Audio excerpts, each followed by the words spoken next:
Hello, I am Eunice Sabaina Dola. Welcome to another edition of the Divine Word Missionaries Web TV News. This edition will take us successively to Tanzania, Poland, Thailand, and Colombia. Karibu. Welcome. We are in Maasai district of Kilimanjaro, known as Maasai Land, bordered to the north by Arusha, to the northeast by Kilimanjaro. It is one of the remote areas of Tanzania, with empty arid savanna, where rain is rare. That is where the Divine Word Missionaries arrived in 2002. Currently, there are 4 SVD priests working in Kilimanjaro districts. They are happy with their mission work among the Maasai and consider it as primary evangelization. Father Lawrence Muthi from Kenya, the parish priest of Kilimanjaro, talks about the challenges of their mission with the Maasai people. Just to give a short background of the mission is that majority of the people in Kilimanjaro are of the Maasai descent, Maasai culture.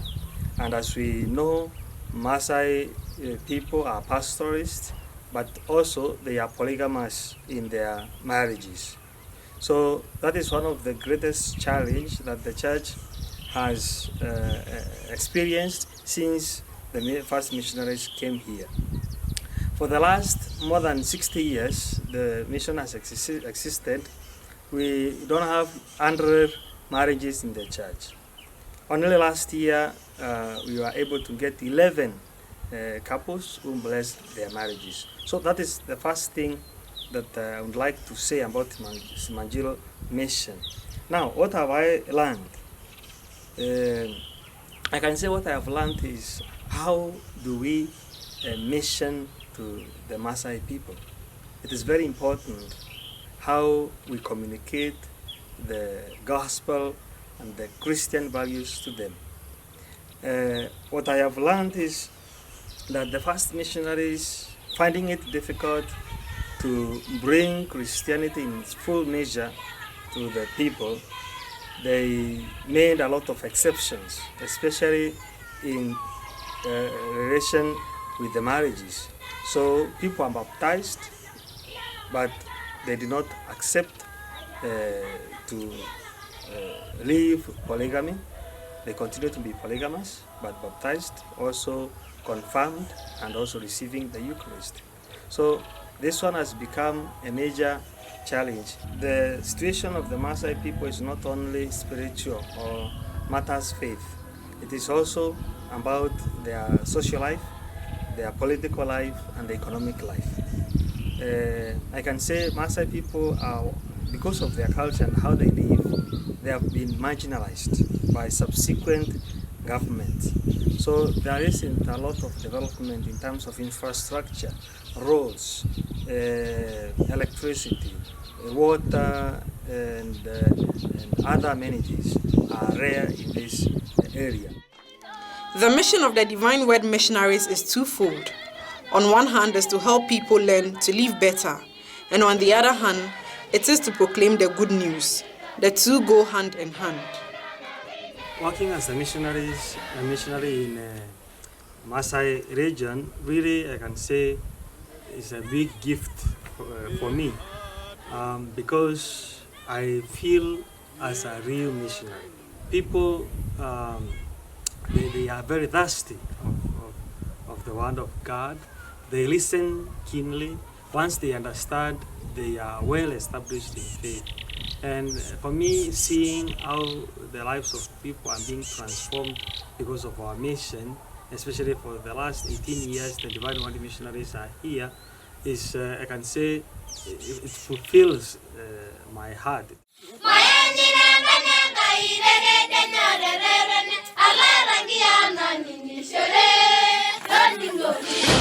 Since joining the European Union in 2004, Poland has experienced one of the largest emigration flows in its post-war history. But in the last years, the country has become a country of immigration and has received thousands of immigrants and refugees, mainly from its eastern neighbors, from Asia and Africa.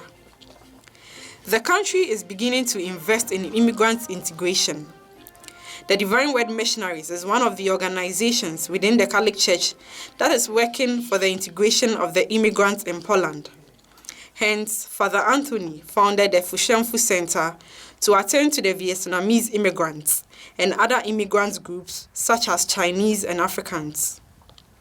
Father Jacek, the director of the center, and his collaborators share with us about their activities. From the very beginning, we have been cooperating in this project with the FMM sisters. In the center, we organize Polish lessons. In this project, we cooperate with many Polish volunteers who teach Polish language to immigrants. I would like to mention why Polish is important. If they know language, they can get better job. They also can extend visa easier. We have been challenged by the difficult time of the pandemic. In the last few months, we have opened our doors for the needy, especially the young people, teenagers and students who were looking for help in learning Polish, especially because the high schools, the schools were closed and they were struggling with the loneliness at their homes. The other group that we have helped and reached out to is a group of Chinese migrants, especially one young man who has developed different kind of programs here together with us. And we were open to families who are struggling and are struggling. As a migrant center, we cooperate with some public institutions as translators. Right now, we are in front of an elementary school where we help for 3 years. Here, Polish and migrant children attend classes. Among them are some Vietnamese students. Though Vietnamese parents can speak some Polish language at the basic level, it's already too difficult for them to communicate effectively at the higher level. Especially now, during COVID-19 pandemic, there are new challenges regarding education, such as lower motivation to study online or lack of communication between teachers, parents and children. Our response to migration is based on and illuminated by faith, by the Word of God, the teachings of the Church, and by our SVD spirituality, they said. At the Migrant Center, we accept all immigrants. We don't ask them where they come from or where they are going. We look at everyone as a person on the move because according to the church document, Erga Migrantes Caritas Christi, in English, the love of Christ towards migrants, we as the church, we are people on the move to salvation. Whatever activity, social activity we do, first of all, we try to see the face of God in migrants that we help, according to the words of Jesus who said, "Whatever you did for one of the least of those brothers and sisters of mine, you did for me." The Divine Word Missionaries first came to Thailand in 1999 at the request from the Diocese of Udon Thani. The late Bishop George Finfinsan saw the need for HIV/AIDS ministry in rural areas of Thailand at the peak of the HIV/AIDS epidemic. In 2002, Bishop George blessed the cornerstone for both the new St. Michael's Church and the Mother of Perpetual Help Center in Nong Bua Lamphu, Thailand. The center provided hospice care for those seriously ill from AIDS at a time where there was no access to antiviral medication. Brother Damien Lowndes is fully involved in that ministry. My ministry, of course, is HIV/AIDS, and I concentrate on that where the others are in parish ministries. We are working with the poor and with many children, and of course the AIDS-infected people. We have HIV groups in 6 districts in the province.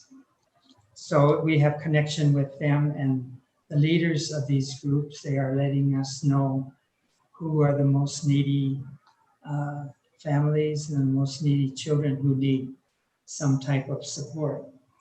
We help about between 300 and 400 needy children from all ages with school supplies, school clothing.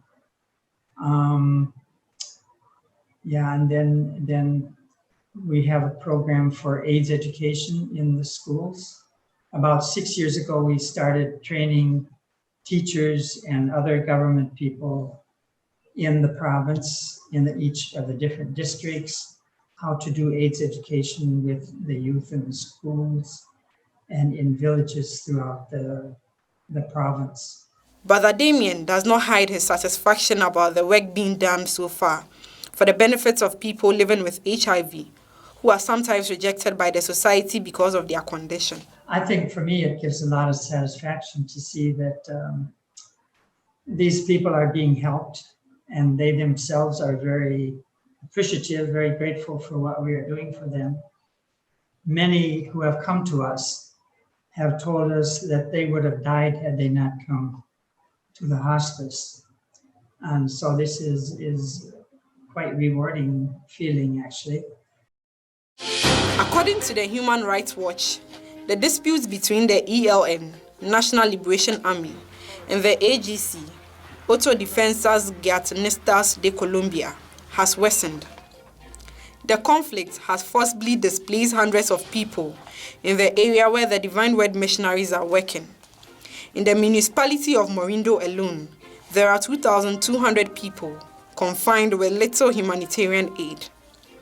Impunity for military abuses, barriers to land restitution for displaced people, limits on reproductive rights, and the extreme poverty. The COVID-19 crisis, with all its consequences and isolation of indigenous communities, remain important human rights concerns in the region.